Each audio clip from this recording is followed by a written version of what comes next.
राधे राधे दोस्तों, जय श्री कृष्णा। स्वागत है आपका हमारे चैनल पर। आज की इस वीडियो में हम बात करेंगे महिलाओं की उन समस्या के बारे में कि जो महिलाएं सोचती हैं कि हमें पीरियड के कितने दिन बाद पूजा करना चाहिए या नहीं करना चाहिए। क्योंकि कई लोगों का मानना होता है कि हम 5 दिन बाद ही पूजा कर लेते हैं, परंतु ऐसा नहीं है। 7वें दिन के बाद ही आप पूजा के लिए उपयुक्त माने जाते हैं। कई लोग चौथे दिन पूजा करना शुरू कर देते हैं और कहते हैं कि हमारे वहाँ तो ऐसा ही होता है। देखिए, अलग अलग क्षेत्रों में अलग अलग मान्यताओं के अनुसार ऐसा होता है, लेकिन हम आज जो बात करने जा रहे हैं वह शास्त्र संगत बात करेंगे। क्योंकि हमारे धर्म ग्रंथों में भी लिखा गया है कि रजस्वला होने पर स्त्रियां अशुद्ध हो जाती हैं और उन्हें पूजा पाठ के कार्यों से दूर रहना चाहिए। ये एक धर्म ग्रंथ है जिसका नाम है धर्म सिंधु ग्रंथ।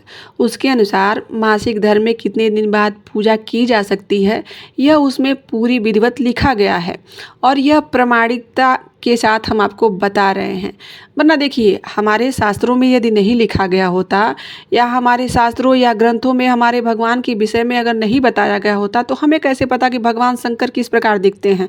भगवान शंकर के माथे पर जटा है और जटा में गंगा जी विराजमान है, उनके माथे पर चंद्रमा विराजमान है, या फिर भगवान विष्णु अपने हाथ में सुदर्शन चक्र धारण करते हैं। यह सब हमारे ग्रंथों, हमारे पुराणों में लिखी गई बातें हैं और हमारे ग्रंथों की बातें प्रामाणिकता से भरी हुई होती हैं। और आज की यह वीडियो हम उन्हीं धर्म ग्रंथों के आधार पर आपको बताने जा रहे हैं कि मासिक धर्म के कितने दिन बाद पूजा विधि में आप शामिल हो सकती हैं। तो देखिए, वीडियो के अंत तक बने रहिएगा ताकि आपको संपूर्ण जानकारी प्राप्त हो सके। पहले क्या होता था, पहले के समय में जब महिलाओं के साथ ये होता था, पीरियड होता था या मासिक धर्म से गुजरती थी, तो उन्हें क्या किया जाता था, एक जगह पर बिठा दिया जाता कि आप 4 दिन तक आपकी आवाज़ भी कोई नहीं सुननी चाहिए, आपकी परछाई भी नहीं पड़नी चाहिए।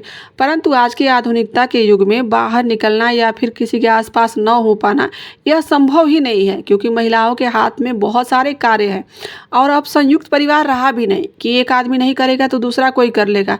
अब सब अपने अलग अलग रहते हैं, तो उस स्थिति में आप क्या करेंगी? क्योंकि उस स्थिति में तो पूजा भी करना ही है। समस्या यहीं से शुरू होती है।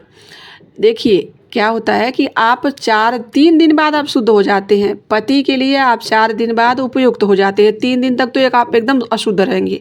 3 दिन तक तो आप समझिए कि मतलब किसी भी कार्य में शामिल नहीं होना चाहिए आपको। यदि आप इस धर्म को मानती हैं, इसे बचाना चाहती हैं, यदि आप पीरियड या रजस्वला धर्म से चीज़ें जो होती हैं वर्जित करना चाहती हैं, तो वरना तो आजकल तो लोग इसको मानते भी नहीं है कि ऐसा कुछ होता है। ये तो सब भगवान की देन है, भगवान ने ही बनाया है, तो इसमें अशुद्धता क्या है। परंतु ऐसा होता है, ऐसा ही है। हमारे शास्त्रों में भी इस बात को बताया गया है, क्योंकि हमारे शास्त्र में एक कथा है, वह मैं आपको बताने जा रही हूँ। प्रचलित कथा है परशुराम जी की माता की। परशुराम जी को तो सभी जानते होंगे। हाँ, वही परशुराम जी जो भगवान श्री राम के धनुष तोड़ने पर क्रोधित हो गए थे और लक्ष्मण जी के साथ उनका कुछ वाद विवाद भी हो गया था। उसी परशुराम जी की बात कर रहे हैं। हुआ ये था कि परशुराम जी के जो पिता थे उनका देहांत हो गया था और उस समय जो उनकी माता थी वह अपने पति के साथ सती होना चाहती थी, परंतु वह उस समय मासिक धर्म से गुजर रही थी। वह ज़ोर ज़ोर से विलाप करने लगी कि मैं इनके साथ ही सती होना चाहती हूँ। इस पर जब ब्राह्मणों और पंडितों से राय ली गई तो पता चला कि उनकी माता का रजस्वला धर्म का 4था दिन है। तब पंडितों और जो भी वहाँ पे धर्मज्ञ लोग थे, उन्होंने उन्हें राय दी कि चौथे दिन पति के लिए पत्नी सर्वदा शुद्ध हो जाती है, तो यदि आप चाहें तो आप अपने पति के साथ सती हो सकती हैं। ऐसा जब जानने के पश्चात उनकी माता उनके पिता के साथ ही सती हो गई थी। तो यह एक बहुत प्रचलित घटना है और यह मतलब लोग बोलते हैं कि नहीं, ऐसा कुछ नहीं होता है, परंतु यह बहुत पुरानी परंपरा है। हमारे धर्मशास्त्रों में, हमारे ग्रंथों में, हमारे पुराणों में इस बात की व्याख्या की गई है कि मासिक धर्म में महिलाओं को किस प्रकार से रहना चाहिए। आप चलिए बात करते हैं कि बहुत सी ऐसी लोग होते हैं जिन्हें लगता है कि मेरा तो 2 दिन ही रहता है, तो मैं कैसे अशुद्ध हो गई, 2 दिन बाद तो समाप्त हो गया। परंतु ऐसा नहीं है। मान लीजिए कि अब बहुत लोगों का 10-10 दिन रह जाता है। जब तक रहता है तब तक तो आप अशुद्ध ही हैं, परंतु यदि आपका 1 दिन भी रहता है या 2 दिन भी रहता है, उसके पश्चात भी दिखा, इसका मतलब कि आप 4 दिन तक तो भोजन बनाने के लिए उपयुक्त नहीं है और 7 दिन तक तो आप भगवान के किसी कार्य में शामिल नहीं हो सकती। यदि मान लीजिए कि आपके घर में आपका मान लीजिए नवरात्रि शुरू हो रहा है और आपका 5वां दिन हो गया है और आपको ये लगता है कि पूरे 9 दिन पहुँचते पहुँचते तो मैं शुद्ध हो जाऊंगी। ऐसी स्थिति में आप किसी और को बुलाकर कलश स्थापना या पूजा करवा सकती हैं। यदि मान लीजिए घर में कोई बड़ा या श्रेष्ठ उपलब्ध हो जो विधिवत पूजा पाठ कर सके, तब तो बड़ा ही अच्छा है। परंतु यदि नहीं है तो आप ऐसी स्थिति में किसी को बुला के कलश रखवाइए और 2 दिन तक उन्हीं से पूजा करवा लीजिए। और नहीं कुछ है तो फिर पूजा वर्जित करिए। जब आप शुद्ध हो जाइएगा 7 दिन बाद, तब माता रानी या प्रभु की पूजा करना प्रारंभ कर दीजिए।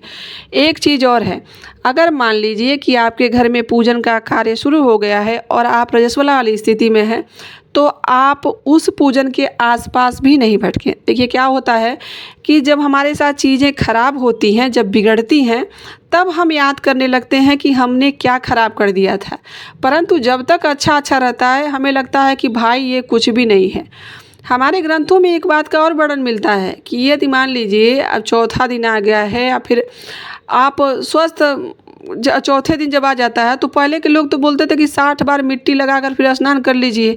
यह तो शास्त्र संगत बात है। परंतु क्या है कि पहले की बात दूसरी है, अब वह समय रहा नहीं कि आप उस प्रकार से कर सकती हैं। अब ऐसा है कि मान लीजिए पहले तो दिन भी तय रहता था कि आप इस दिन नहा सकती हैं, इस दिन नहीं नहा सकती हैं। हमारे वहाँ तो ऐसा होता था कि अगर मान लीजिए कि आपको हो गया पीरियड और आप किसी को बिना बताए स्नान कर लें तो आपको दोष का कम लगता है। परंतु यदि आपको सबको बता दिया और दिन नहीं पड़ रहा तो आपको स्नान भी नहीं करना चाहिए। पूजा पाठ इत्यादि की तो दूर की बात है। पहले क्या होता था, लोग कहते, अभी भी लोग यही कहते हैं कि सूर्योदय से पूर्व उठना चाहिए और स्नान इत्यादि करने से आपको ज़्यादा पुण्य फल प्राप्त होता है। परंतु मासिक धर्म में क्या बताया गया है कि सूर्योदय के बाद ही स्नान करना चाहिए और तब आप स्वच्छ हो सकते हैं। सिर धोकर फिर बढ़िया से स्नान करिए। उसके बाद आप जब आपका 6 दिन 7 दिन हो जाएगा तो आप शुद्ध हो जाएंगे।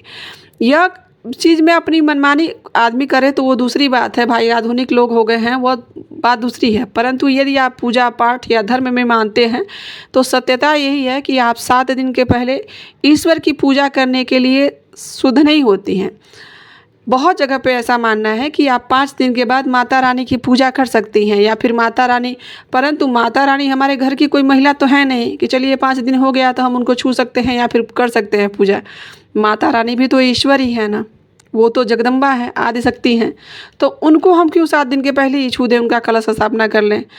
ऐसा करना उचित नहीं रहता है, क्योंकि आपको ऐसा करने से ज़्यादा पुण्य फल से ज़्यादा पाप कर्म, चूँकि ये पता है आपको, फिर आप ऐसा कर रहे हो। तो बात करेंगे कि क्या होता है, कई बार मान लीजिए हमारे साथ, मान लीजिए हमें पीरियड हो गया, हमें पता ही नहीं चला, अनजाने में हो गया और हम पूजन के किसी कार्य में शामिल हैं, हम कहीं यज्ञ पूजा में बैठे हुए हैं। कई बार ऐसा होता है कि पहला दिन रहता है तो महसूस नहीं होता है कि हमें पीरियड आ गया है। उस अनजाने में किए गई गलती का हमें दोष कम लगता है। दोष तो तभी भी लगेगा क्योंकि अनजाने में भी पाप ही होता है, परंतु उस समय हमें दोष कम लगता है। और मान लीजिए उसके पश्चात हमें पता चल गया कि हम रजस्वला स्थिति में हैं और जानबूझकर कुछ गलत करते हैं, तो वह तो सारा सामग्री, यदि हम भगवान की पूजा की सामग्री छू देते हैं तो वह सारा सामग्री अशुद्ध हो जाता है। अब मैं आपको बताऊंगी कि व्रत है तो आप व्रत कर सकती हैं। आप मासिक धर्म में होने वाले पाप से मुक्ति के लिए भी व्रत आता है। तो आप ध्यान दीजिएगा कि ऋषि पंचमी का व्रत इसीलिए बनाया गया है। ऋषि पंचमी की कथा में भी बताया गया है कि वो जो ब्राह्मण की पुत्री थी, जिन्होंने अपनी रजस्वला स्थिति में भोजन बना कर सबको खिलाया था और उन्होंने जो गलती नहीं करनी चाहिए वो सब किया था, जिसके कारण उन्हें पाप कर्म से मुक्ति के लिए ऋषि पंचमी का व्रत करना पड़ा। तो ये सब होता है, इसीलिए तो बताया गया है हमारे शास्त्रों में। हमारे ऋषि मुनियों, हमारे ब्राह्मणों या हमारे पंडितों द्वारा बताई गई बातें झूठ तो नहीं हो सकती हर जगह। अब बात कर लेते हैं इस चीज़ को लेके। मान लीजिए बहुत से ऐसे लोग हैं जो बताते हैं कि नहीं, ये सब ऐसे ही बनाया गया, लेकिन फिर भी अगर इस दृष्टि से भी देखा जाए तो हमारे जो ऋषि मुनि, हमारे महात्मा थे, उन लोगों ने यदि कुछ नियम बनाए थे तो वो हमारे ही भले के लिए था। आप सोचिए, महिलाओं को 365 दिन काम करना पड़ता है। इस समय कड़े नियम इसलिए बनाए गए थे कि महिलाओं को 4 दिन तक बिल्कुल रसोई में जाना नहीं है, बिल्कुल कुछ भी छूना नहीं है, क्योंकि उनको थोड़ा आराम का समय मिलेगा।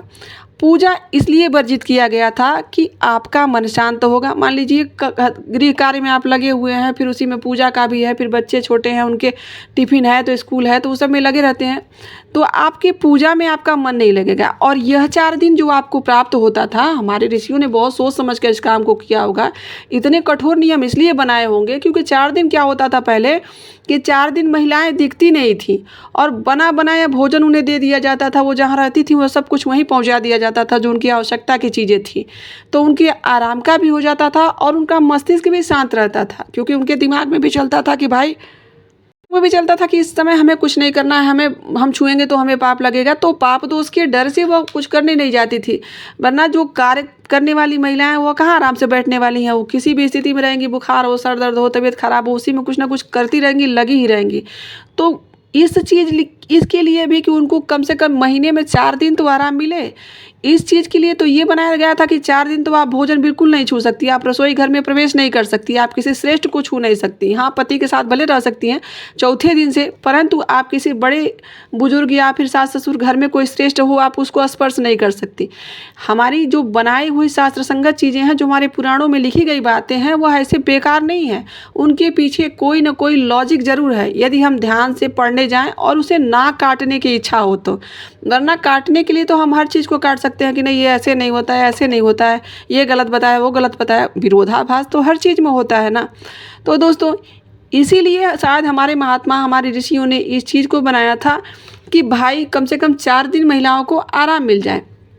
अब बात करेंगे कि मान लीजिए कि आपको यदि प्रथम दिन ही नवरात्रि के आपको पीरियड हो गया तो आप क्या करेंगी। प्रयास कीजिए कि उस नवरात्रि की पूजा आप छोड़ दीजिए, यदि आपके घर में कोई करने वाला नहीं हो तो। यदि हो कोई कलश स्थापना करने वाला तो आप उसी को बता दीजिए, क्योंकि आप उस समय खड़ा भी नहीं होना चाहिए। पहले दिन तो आप इतने अशुद्ध होते हैं, कहते हैं इंसान, कि आप किसी के आसपास ही नहीं बैठेंगे। चलिए उतना वर्जित नहीं कर पाती, उतना नहीं कर पाएंगे, लेकिन आप मंदिर या पूजा के चीज़ में आप बिल्कुल योगदान मत करिए। हाँ, 3 दिन 4 दिन हो जाता है, चौथे दिन आप किसी को दूर से इंस्ट्रक्शन दे सकते हैं कि आप इसको इस प्रकार कर दीजिए, वहाँ कलश रख दीजिए, माता जी की स्थापना ऐसे की जाती है। यदि घर में कोई ना हो करने वाला तो हो, तब तो भाई सोने पर सुहागा है। तो दोस्तों यह थी मासिक धर्म से जुड़ी हुई छोटी छोटी जानकारी। आशा करती हूँ कि आपको यह वीडियो अच्छी लगी होगी, और यहाँ तक बने रहने के लिए आप सभी का दिल से आभार। मिलती हूँ किसी ऐसी जानकारी के साथ। मेरे वीडियो को पसंद करते हैं तो कमेंट जरूर करिएगा और हमारे चैनल से जुड़िए। जय श्री कृष्णा, राधे राधे।